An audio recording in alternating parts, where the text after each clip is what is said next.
So today's update, looking at the underside of the IPU, I've now attached a sort of 10mm foam backing to the IPU. So this is where the air from the DC-DC converter and the IPU IGBT module gets taken in through. So this just basically gives a bit of extra padding between this and the tops of the batteries, which will be underneath this, and also serves as an extra layer of insulation, which is useful.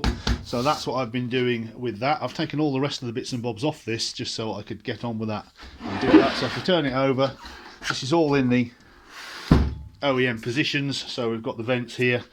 They're also all in the normal OEM position. That one is the vent which the fan attaches to. This one is now redundant, but I'll leave it in because it supports the rest of the system. So that's that.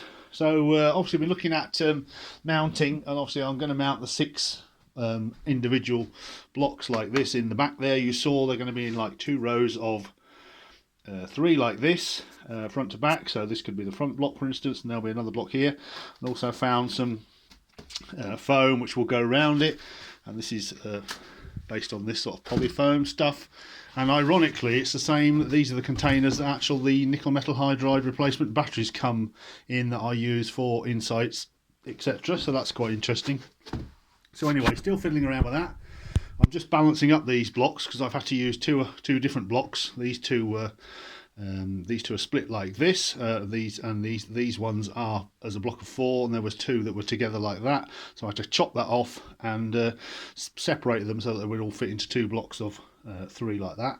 So that's where we are with that. So I'm still working away on that. And then this is the end board, the switchboard. So I've taken all that to bits and I've redone it now so that the wires come out of the back of the switchboard, because this is where the batteries are going to be now, and before they came out the front of the switchboard and obviously looped over, and then they were connected to the batteries all over the place.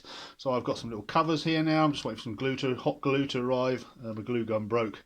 I'll stick those on there. So these are all nicely protected.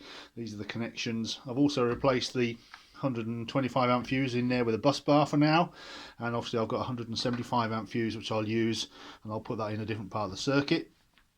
I have had a look at the pre-charge resistor in here, which may be giving me a problem with the higher voltage pack, and that's actually 40 ohms. So I'll need to look at that and think about starting to fool the battery current sensor, because that's where that problem is coming from. So it's all coming together. I'll start putting it back together, start putting the cells in the car, but you know, still lots of little jobs to do, but it's inching forward.